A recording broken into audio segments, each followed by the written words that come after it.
Bien, jóvenes, hasta ahorita, ¿qué ensayos hemos visto? Ya, vamos a ir enumerando. El primero y el segundo eran dos ensayos, ¿para qué? Obtención y extracción de muestras. Exacto. Obtención. El uno era descripción y este era obtención. Extracción.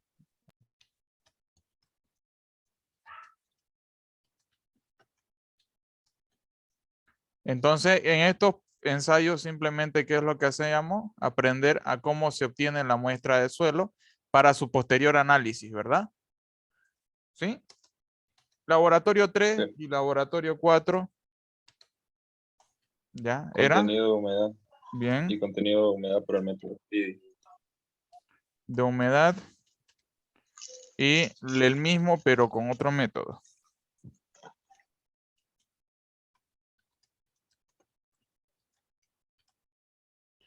El laboratorio 5 y 6. El laboratorio 5 era límites de Límite de consistencia. consistencia.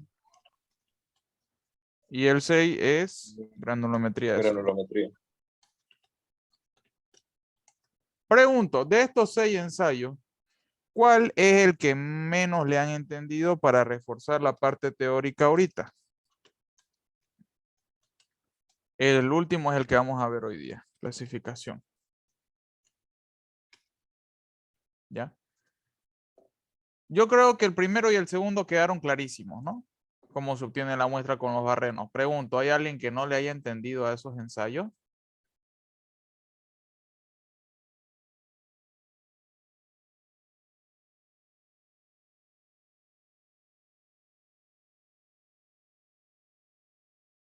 ¿Ya? Entonces, claro eso, Eh, ¿no? A ver, Flores, yo dime. sí, auxiliar, yo sí le entendí el laboratorio 1 y 2, pero como los hicimos juntos, yo quería saber hasta dónde abarca el primero y hasta dónde es el segundo. Bien, ahorita aclaramos eso. Entonces me voy a la guía misma y el laboratorio 1, ¿ya? El 1 es obtención de muestras. La obtención de muestras y la extracción de muestras. En la obtención de muestras lo único que quiere abarcar es más que todo cómo identificar un suelo. O sea, en sí, el fundamento teórico te dice de que tenés que saber cómo hacer el papel, identificar el tipo de suelo para su posterior ensayo. Entonces, cómo agarrar y extraer la muestra, pero esto cuando se hacía en presencial solo lo hacíamos, por decir, aquí encimita, con una palita o con una cucharita de albañil, una bolsa, metíamos el material aquí, ¿ya? Y después de meter el material dentro de la bolsa, ya empezábamos a rellenar los papeles. En eso consistía el laboratorio 1. O sea, hacer estos papelitos, ¿ya? Ver si es arena, si es arcilla, etcétera, etcétera. Más que todo es aprender a hacer este papel, ¿ya? Y aprender a leer el tipo de suelo que hay con solo tocarlo cuando sale. Claro que eso no lo vas a aprender en una clase, eso lo aprendes con mucha práctica, ¿ya? En eso consiste el laboratorio 1.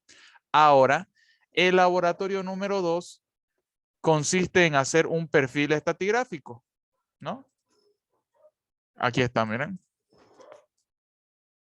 Este laboratorio 2 consiste en hacer un perfil de suelo, aprender cuáles son las muestras alteradas y no alteradas y sobre todo hacer un perfil, no sé si lo tengo acá, creo que lo tengo en la otra diapositiva, denme un momento. Hacer un perfil de suelo, en eso es lo que consiste mayormente. Aquí lo tengo. Materiales, granulometría. No, no está acá. Diapositiva.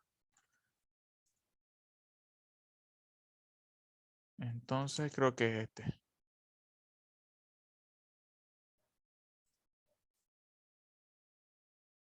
Aquí está. El laboratorio. Dame un segundo.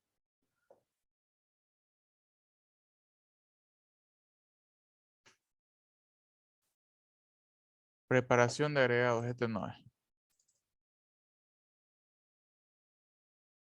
Este tampoco, estas son las diapositivas viejas. Ah. Te voy a explicar con este nomás. No, tampoco es este. 8. Material más fino que pasó el TAMI 200. No. El 7. El 9. Desgaste. Bueno, aquí está. ¿Ya? Entonces, la norma E102 te indica el laboratorio número 1. ¿Ya? El que vimos cómo extraer una muestra de laboratorio. ¿No es? De esta forma, es lo que yo les había explicado. Cómo extraer una muestra de laboratorio, puede ser de forma manual, pero más que todo aprender a ver cuando sale la muestra de ensayo, ver qué tipo de suelo es tocándolo. Entonces por ejemplo, es una arcilla, puede que tenga limo, ¿no? Arcilla, limosa, color marrón claro, marrón oscuro. Eso. Y después de hacer eso, te enseña a cómo hacer los papelitos, ¿no? Los papelitos descriptivos, que una vez embolsas la muestra, le colocas un papel de identificación. Entonces aquí ya tenés que ir anotando muestra, proyecto, pozo, lo que vimos en clase, ¿no es? El rellenado del papel y el saber qué tipo de suelo es el que está ahí. Ese es el laboratorio 1. Ahora, el laboratorio 2 consiste en hacer 3 o 4 puntos, ¿ya? Con la vizcacha, ir midiendo la profundidad, ¿ya? Y identificar cada suelo que te salga con esa profundidad y hacer un perfil así, ¿no? Entonces, el laboratorio 2 es este perfil estratigráfico o perfil de suelo, donde decimos, bueno, a tal profundidad tengo este suelo, a tal profundidad tengo este otro, ¿ya?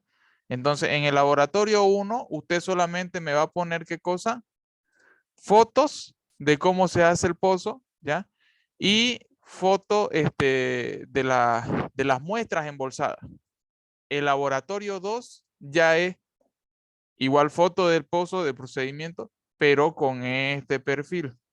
Claro que ustedes van a hacer un solo tipo de suelo, así como en el grupo del jueves hemos hecho 2 pozos porque habían 2 barrenos, entonces uno acá, otro acá, y ya ellos hacen su perfil, ¿no? Venía un suelo hasta aquí, venía otro suelo hasta acá. El grupo de los del jueves tienen que hacer con 2 pozos, ustedes los del viernes hacen con 1. ¿Ya? Esa es la diferencia de los dos para hacer un perfil estratigráfico o un perfil como este. Entonces, esto es de laboratorio 2. Estas hojitas así de descripción y la foto de las muestras es de laboratorio 1.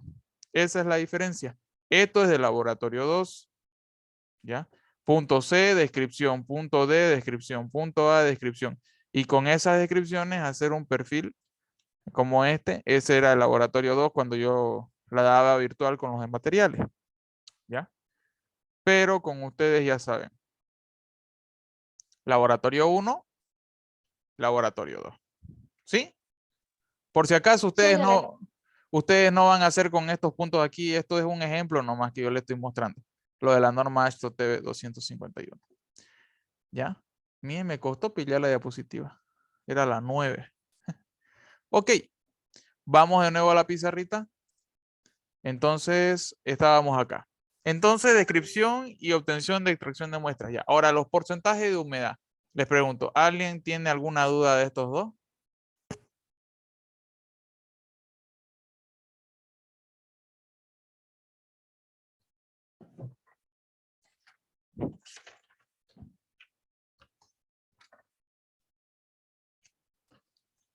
Flores Allison, participación. Bueno, ¿está correcto? Entonces, ¿está claro estos laboratorios? ¿Cómo se saca humedad con el horno y con el Speedy? Sí. Ok. Chequeamos esto entonces. Oh, ya. Siguiente. Límites de consistencia. Granulometría ya la expliqué en la otra clase, ¿no? Entonces, pregunto, ¿hay alguna duda en granulometría de suelo antes de darlo por finalizado ese tema?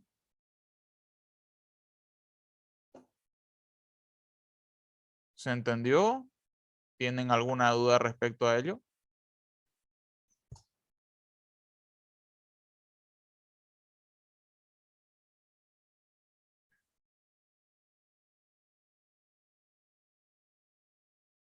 ¿Ya? Bueno, entonces voy a asumir de que le han entendido.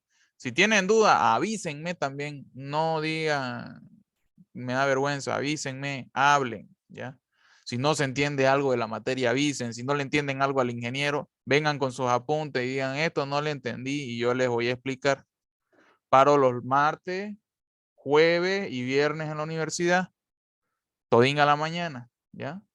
Así que ustedes me buscan nomás y yo les voy a responder dudas. Ahora, límites de Attenberg y clasificación. Esto es lo que no hemos visto para nada, clasificación. Y esto voy a hacer una pequeña aclaración sobre estos temas, ya de límites de consistencia. ¿Sí? Entonces voy a dejar de compartir y voy a abrir la diapositiva. Espérenme un momento.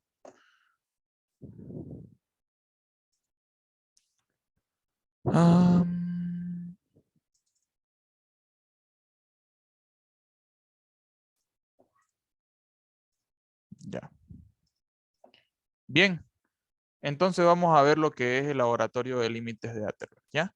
Este laboratorio simplemente sirve para definir el estado del suelo respecto a su humedad. Entonces, cuando ustedes vean mecánica de suelos 1, lo que más se va a ver es humedad. ¿Sí? Ese es el pan de cada día. Pucha, mi perro se sacó mi chinela. Ya, no importa. Entonces, cuando nosotros vemos todo lo que son los porcentajes de humedad, tenemos que saber identificar qué pasa con el suelo húmedo. Nosotros vemos que en limo y arcilla son las más afectadas por la humedad. ¿Por qué? Pregunta.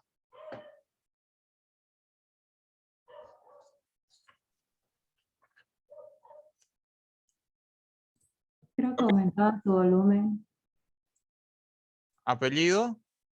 Corcos. Corcos. Ya. Aumenta su volumen. ¿Qué más pasa? Cuando yo tengo mayor humedad en un suelo, este aumenta su volumen ya. Pero en limos y arcillas, ¿qué es lo más peligroso que puede pasar cuando aumenta su volumen? Aumenta su plasticidad. Muy bien. Valdelomar, ¿verdad? Sí. Valdelomar, ya. Aumenta su volumen, aumenta su plasticidad, aumenta su, en otras palabras, su consistencia. Entonces vamos a ir anotando acá. Consistencia. ¿Ya? Entonces, cuando digo esta sopa es consistente, es más espesa, tiene más material. Cuando es ralita, decimos esto está agua, ¿verdad? Entonces, en el suelo, nosotros lo clasificamos según su característica física. ¿Cuáles son? Sus estados, ¿ya? No tanto la química. O sea, sí sabemos que para hacer el estudio químico del suelo, ¿ya? En lo que son arcillas, yo tengo que hacer métodos eléctricos, ¿correcto? Tengo que ver la electricidad que hay en el suelo. Entonces ahí está la ley de Coulomb, que aprendimos en física 3, la podemos relacionar con el estudio del suelo, ¿ya? Y eso lo van a ver en suelos 2. Entonces, el estudio químico del suelo para las arcillas son con los métodos eléctricos, más que todo para ver su actividad. No nos vamos a basar en eso. Nosotros vamos a hacer no un estudio químico, vamos a hacer el estudio físico. ¿Ya?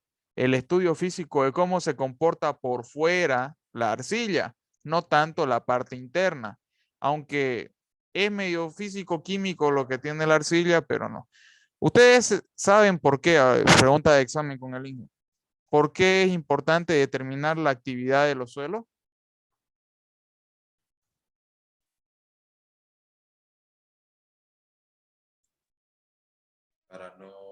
Para que no haya un asentamiento de nuestra obra. No, no es eso, Moscoso. A ver, Ontiveros.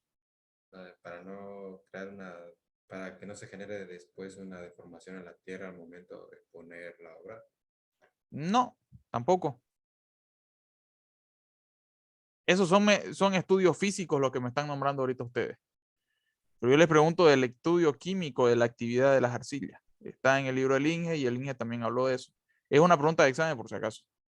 ¿Ustedes saben cuál es la importancia de medir la actividad de las arcillas?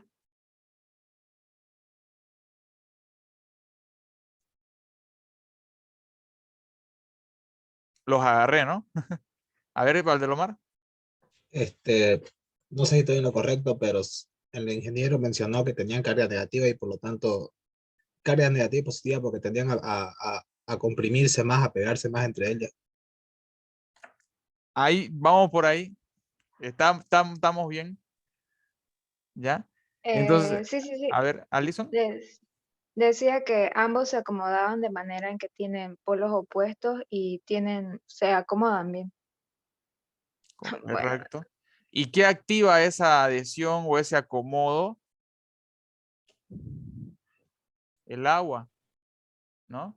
Si yo le metía agua a las arcillas, estas automáticamente empezaban a tener actividad entre ellas, porque las arcillas tienen cierta carga o ciertos polos de electricidad negativo, positivo, que hacen que haya una adhesión. O sea, si la arcilla tiene harta actividad, entonces con agua ya van a ser mucho más cohesivas.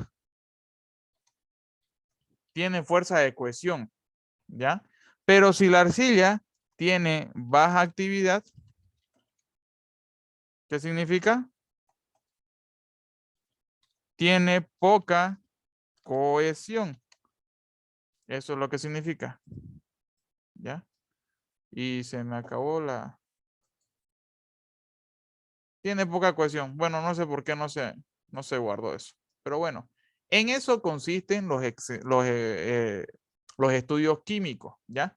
Y para hacer esos estudios de la actividad tenemos que nosotros usar aparatos eléctricos, etcétera, etcétera. Son complicados, pero lo que enseña el ingeniero que son estudios un poco antiguitos, es como medir la actividad por medio del tamizado, ¿ya? Por medio del diámetro de la partícula, ¿no? Y dividirlo en una ecuación, ¿no? Actividad, el diámetro, entre no sé qué. Pero nosotros no hacemos esos análisis porque no me interesa tanto la cohesión que tenga la arcilla, ¿sí? Lo que me interesa es ver la fluidez. Entonces, eso es un estado que se desarrolla a partir de la combinación de agua más suelo. ¿Ya? ¿Qué pasa si yo a la arena le echo agua? ¿Será que se vuelve así bien fluida como jaboncillo o será que solamente se humedece? Solo se Solo humedece. se humedece. Solo se humedece, ¿correcto? Entonces, esa es la característica de las arenas. Ahora, en las características de las arcillas pasa con 4 etapas, ¿ya? La primera es que si yo tengo una arcilla seca, ¿ya? Va a estar en un estado sólido, ¿sí?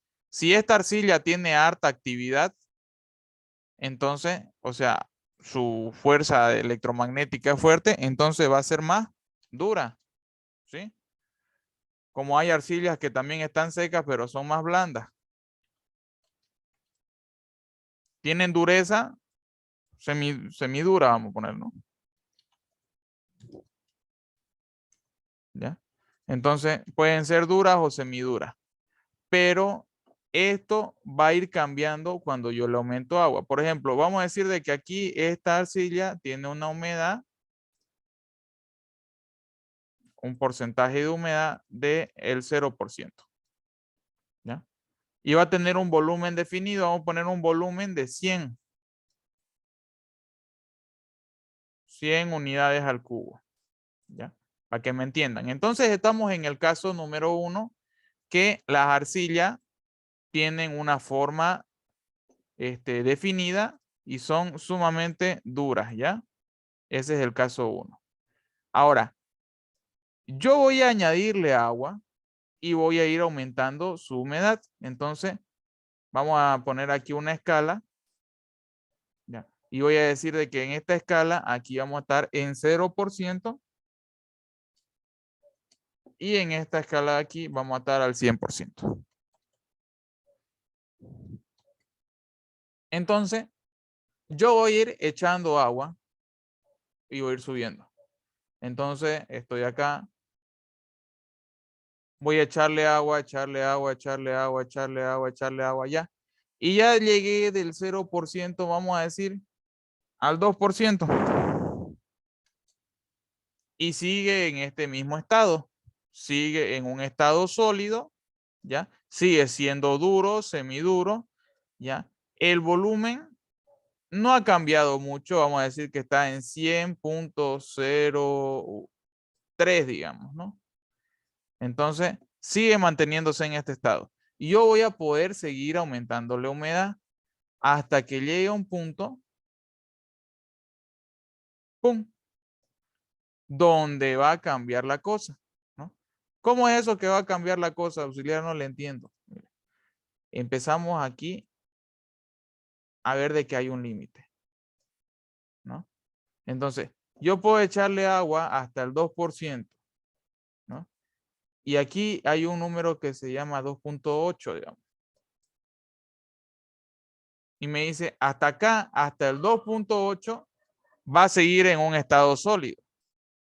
Pero si usted le sigue echando agua a este suelo, va a cambiar de un estado sólido a un estado semisólido. Entonces, a esa línea entre el estado sólido y semisólido se le llama límite de retracción o límite de contracción.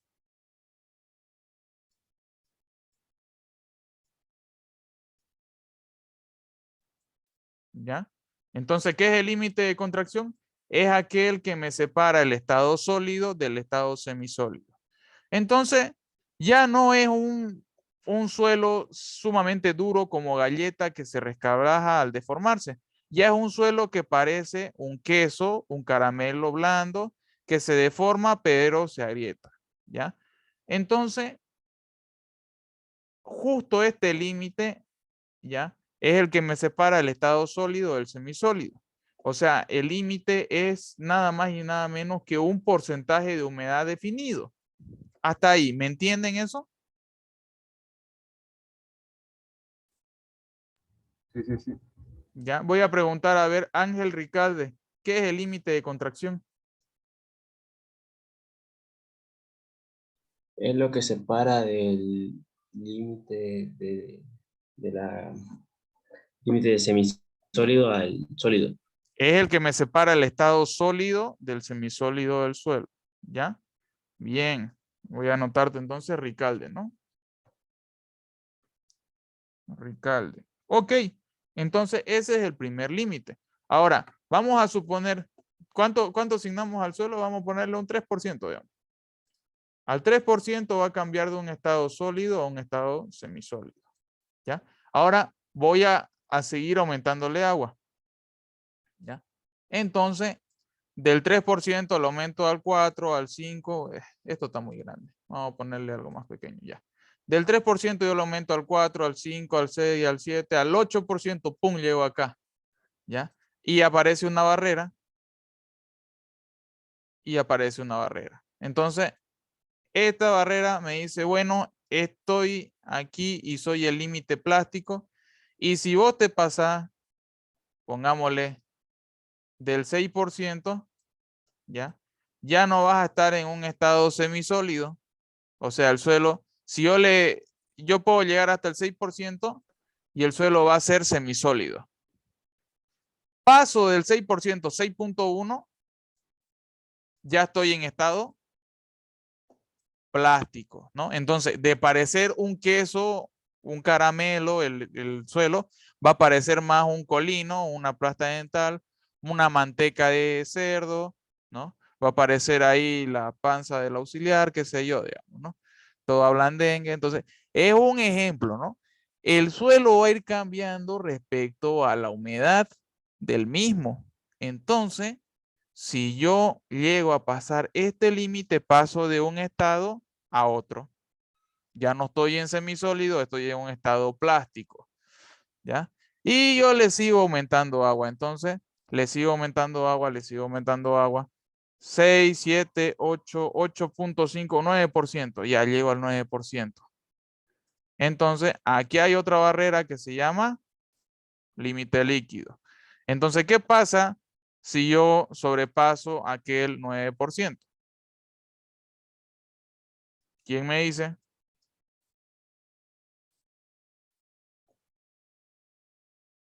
Si yo Se paso el convierte en 9%. un suelo líquido. Cambia de un estado plástico a un estado líquido. Muy bien, Choque y Ricalde, ¿no? Sí. Choque, ¿tu otro nombre de Choque cuál era? Choque, choque. Choque, ya. Choque y Ricaldes. Ok. Entonces, es así como se comporta el suelo. Entonces, ¿qué son los límites? Son aquellas fronteras que me separan el estado del suelo respecto a la humedad del mismo. Si yo me encuentro al 0%, ¿ya? Voy a estar en el estado sólido. Aumento mi humedad, va a llegar al límite, paso el límite, paso a un estado sólido a un estado semisólido. Aumento la humedad, paso del estado semisólido a plástico, aumento la humedad, paso de plástico a líquido. Pero no solamente cambio la forma del suelo, sino que aquí puede que esté en 100%, miren acá, en 100 unidades, puede que aquí llegue ya a las 101 unidades al cubo, ¿ya? Aquí puede que aumente 102, 103, 104, 108, 114, por ejemplo. Justamente aquí al 6% ya aumenta un 14% del volumen, ¿no? Esto es unidades al cubo, ¿no? Puede que aquí ya aumente a un 119, digamos, ¿no? Y ese ya, si yo le echo más agua, va a seguir en un estado líquido, ¿no? Es un ejemplo. O sea, no solo va a aumentar la humedad, sino que también va a aumentar su volumen, porque al haber esta humedad quiere decir que hay agua en el suelo, y al haber agua en el suelo, de estar sumamente seco va a aumentar. ¿Se entiende, no? ¿Se entiende la idea de por qué se estudian los límites? Ya. Ok, entonces esa es la parte del fundamento teórico, ¿no? Entonces, ¿qué es el límite líquido? Es aquel que me separa el estado de líquido a plástico. ¿Qué es el límite plástico? El que me separa de plástico a sólido. ¿Qué es el límite de contracción? El que me separa de semisólidos a sólidos. Y todo está en función a cuánto agua tengo en el suelo. Es por eso que en el laboratorio nosotros agarramos y le echábamos agua y le poníamos en la copa de Casagrande. Y mientras más agua tenía, ¿qué pasaba? Más rápido cerraba. Más rápido cerraba, ¿verdad? Y mientras menos aguas tenía, más tardaba en cerrar. Por ejemplo, con los del viernes trabajamos bien. Con los del jueves no pudimos terminar un solo límite líquido. ¿Por qué? Era muy Porque plástico. un suelo era muy plástico y el otro suelo era no tan plástico. El uno me salía muy agua y el otro no quería cerrar. Imagínate, un suelo con harta actividad, o sea, con harta plasticidad, estaba sumamente agua y aún así no cerraba. O sea, había que echarle más agua, tenía más contenido de humedad para llegar al límite líquido. Entonces, esas cosas les estaba explicando a los compañeros, que por cierto me van a hacer acuerdo. Vamos a volver a hacer ese ensayo hasta que nos salga, ¿ya? Entonces, aquí hay una gráfica bonita donde nos dice, bueno, el límite líquido me separa del estado de líquido a plástico, ¿no? El plástico me separa del plástico al semisólido. Y el sólido, el límite de contracción me separa en semisólido y sólido. Y todo está, miren, aquí como ven en la recta, está en función a la humedad, ¿ya? Cuanto mayor humedad tenga, mayor va a ser el límite, ¿no? Entonces, esto lo descubrió el ingeniero Albert Casagrande, perdón, Albert Attenberg, ¿no? Y el otro es Arthur Casagrande, ¿ya?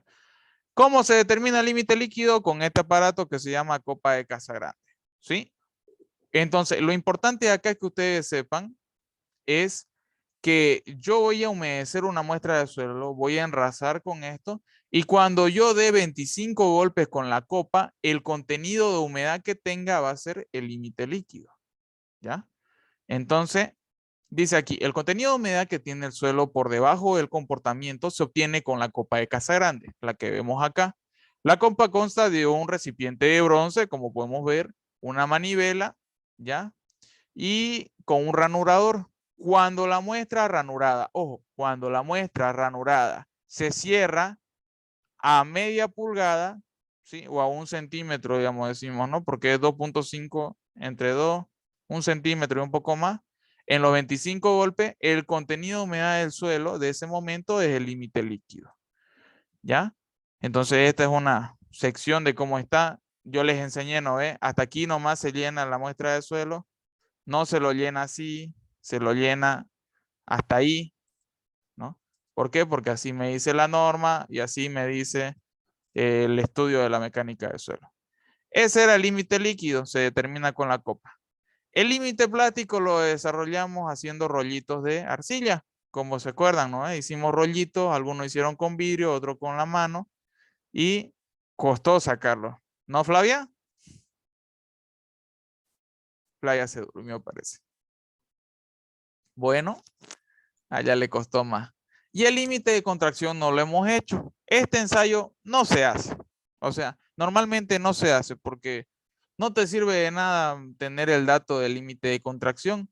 Lo que nos sirve es el límite plástico y el límite líquido para ver la consistencia del suelo y para poder clasificarlo. El límite de contracción es solamente para ver si cambia o aumenta el volumen, digamos, respecto a la humedad. Entonces ese no se hace.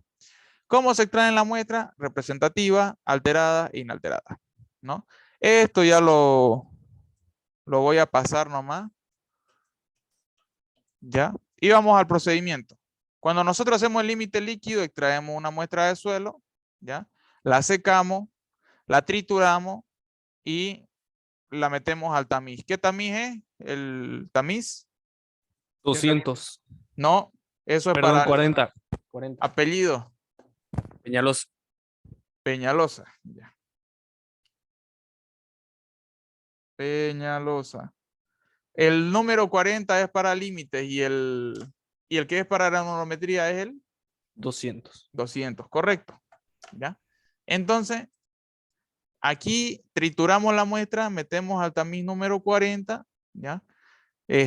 Vamos a ir batiendo y obtenemos el polvo. Y con el polvo es en el que trabajamos. ¿Sí? Ahora, una vez yo tengo la muestra, le aumento la cantidad de agua que tiene para aumentar su humedad. La mezclamos bien esa muestra, yo me mezclé en el vasito directamente y la colocábamos en la copa de Casagrande, ¿no? Entonces, esta, por ejemplo, es una copa que tiene un contabilizador especial que yo agarro, aprieto un botón y la copa empieza a moverse solita, sin estar dándole manivela, ¿sí? Entonces, si la copa solita cuesta $200, imagínense cómo será con este aparatito más, ¿no? Nosotros hemos trabajado con el manual nomás. Hay también eléctrico, ¿sí? Entonces, nosotros enrasábamos el material y luego colocábamos el ranurador y cortábamos hasta que quede con cierta abertura, ¿no? Luego empezamos a dar la manivela hasta que cierre como se ve en la foto, ¿no? No se distingue mucho el plomo, pero aquí en la arcilla café se nota más. Entonces, si yo casualmente hice el ensayo como Ontiveros, que él cerró a los 25 golpes, entonces esa humedad del suelo es el porcentaje de humedad que tiene, va a ser el límite líquido. Entonces, hay algo que me olvidé de mostrar acá. Después de que cierra la muestra, ¿qué es lo que hago? ¿Se acuerdan? Lo divide en 3 partes. Lo parto así en 3 y el material de acá lo añado ¿a dónde? Para el límite plástico. Lo añado a una tarita, veo el nombre de la tara, por ejemplo, la tara T, veo el peso de la tara y coloco todo este material aquí. Mínimo, ¿cuánto tiene que tener esa tara? 25 gramos. 25 gramos, ¿ya? Ok, van a volver a entrar ahorita. Se nos está acabando el tiempo. Se conectan, ¿ya?